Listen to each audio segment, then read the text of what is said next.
तीन दामाद की सास पार्ट 2।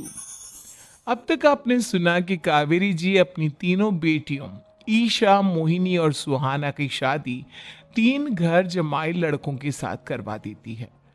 उन्हें लगता है कि ये लड़के शायद घर का कामकाज संभाल लेंगे, लेकिन उनके तीनों घर जमाई बहुत आलसी थे।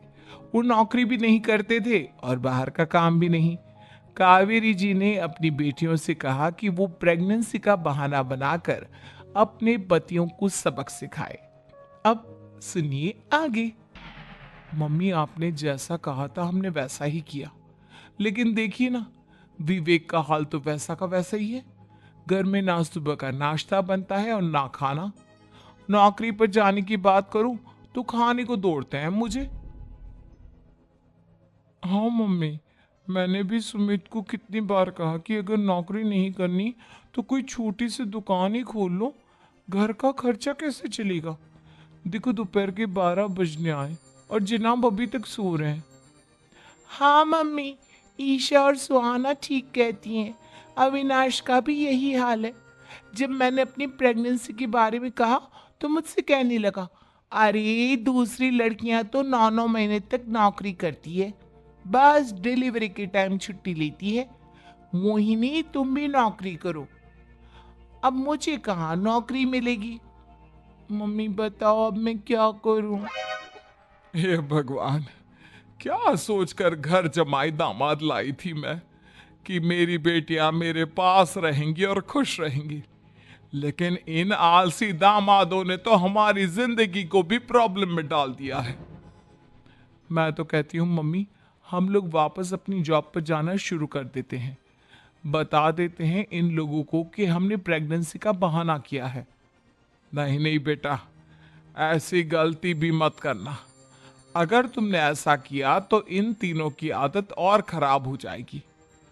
अरे आज नहीं तो कल कभी तो तुम प्रेग्नेंट होगी, तब वापस यही प्रॉब्लम आएगी। तब क्या करोगी तुम तीनों? हाँ मम्मी, आपकी बात तो बिल्कुल सही है। इन लोगों को तो सुधारना ही पड़ेगा। लेकिन कैसे? अपने बच्चों के आने की खबर सुनकर भी इन लोगों पर कोई असर नहीं हो रहा।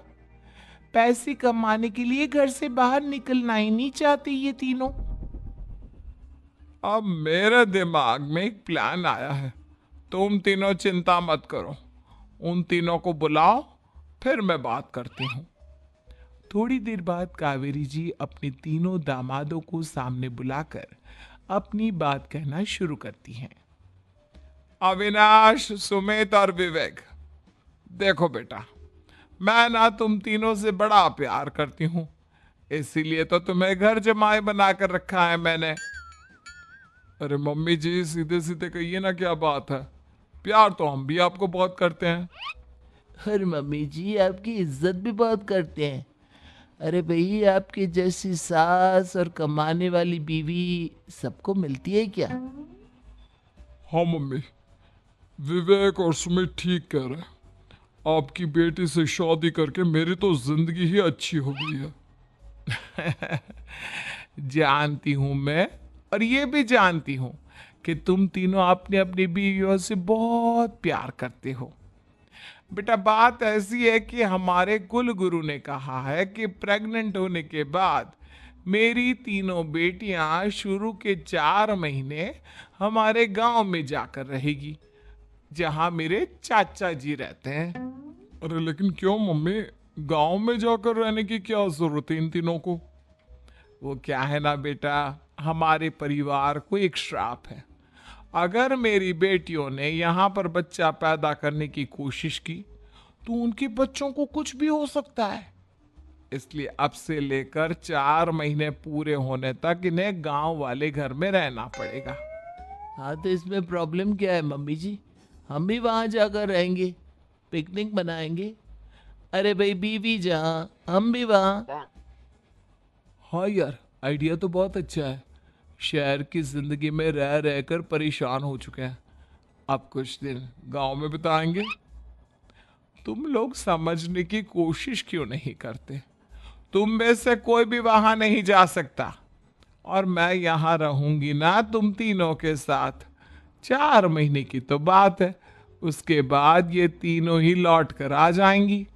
ठीक है मम्मी जी, अब हमारे बच्चों का सवाल है तो ये तो करना ही पड़ेगा।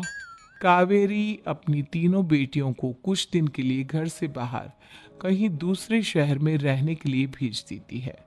कुछ दिनों के बाद, अरे मम्मी जी, बहुत दिन से पिज्ज़ा नहीं खाया है, मंगवाइए ना। क्या बताऊं बेटा, पहले तो बेटियां खर्चा दे देती थी क्योंकि उनकी नौकरी थी, लेकिन अब तो मेरे पास पैसे ही नहीं बचे। थोड़े बहुत पैसे हैं जो बच्चों की डिलीवरी में काम आएंगे। लेकिन मम्मी जी, आपकी बेटियों को वापस आने में तो अभी बहुत वक्त बाकी है। वही सोच सोच कर परेशान हो रही हूँ।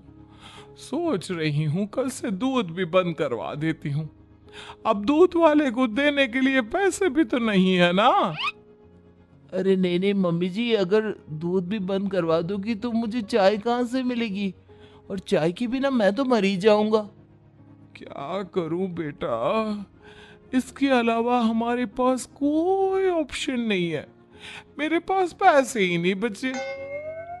इस तरह कावेरी जी धीरे धीरे अपने तीनों दामादों को पैसे देना बंद कर देती हैं और घर में खाने पीने की चीजें लाना भी बंद कर देती है। अब वो तीनों बुरी तरह से परेशान होने लगे थे और इसलिए एक दिन तीनों प्लान करके घर से बाहर निकलते हैं और बाजार में जाने के बाद, यार अच्छा खाना खाए हुए कितने दिन हो गए, पता नहीं कब अच्छा खाना मिलेगा। हमारी बीवियों के जाने के बाद तो हमारी हालत भिखारियों जैसी हो गई है यार। कुछ भी हो, मुझे तो आज पिज्जा खाना ही खाना है। जेब में 1 रुपया नहीं और पिज्जा खाएगा, कहां से आएंगे पैसे? अरे देख वहां सामने बोर्ड पर क्या लिखा हुआ है। कंप्यूटर पर काम करने के लिए एक आदमी की आवश्यकता है। भाई मैं तो जा रहा हूँ, काम करूँगा और शाम तक पैसे लाकर आराम से पिज्ज़ा खाऊंगा। जा जा, तुझे कोई काम नहीं देने वाला, हम तो घर जा रहे हैं। चल भाई सुमित। सुमित और अविनाश वहां से चले जाते हैं और विवेक उस कंप्यूटर शॉप पर सारा दिन काम करके 5,000 रुपए कमा कर घर लौट कर आता है और अपने खाने के लिए अच्छी अच्छी चीजें भी लेकर आता है। ये देखकर विवेक और सुमित के दिल में भी कुछ पैसे कमाने की इच्छा जागती है। अरे सुबह सुबह कहाँ चल दिए तुम?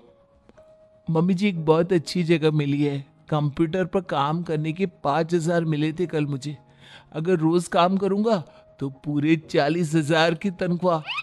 अरे वाह, ये तो बहुत अच्छी बात है दामाद जी, आपको जाना ही चाहिए। सुमित और अविनाश विवेक को इस तरह तरक्की करते देखकर परेशान हो जाते हैं और वो दोनों भी काम की तलाश में निकल पड़ते हैं। धीरे धीरे उन दोनों को भी काम मिल जाता है। अब कावेरी के तीनों दामाद छोटी मोटी नौकरी करके अच्छा पैसा कमाने लगे थे। एक दिन कावेरी उन्हें अपने पास बुलाती है। अरे वाह, विवेक 40,000 कमा लेता है, अविनाश 60,000 और सुमित तुम भी 40,000 के आसपास कमा ही लेते हो। कुल मिलाकर तुम अच्छे खासे पैसे कमा रहे हो बेटा। हाँ मम्मी जी, बहुत मजा आता है जब महीने के एंड में मोटी रकम हाथ में आती है। पूछिए मत मम्मी जी, घर में रहकर रोटी बना बनाकर और तो जैसा महसूस होने लगा था मुझे तो। हाँ बेटा, तुम तीनों की बात तो बिल्कुल ठीक है।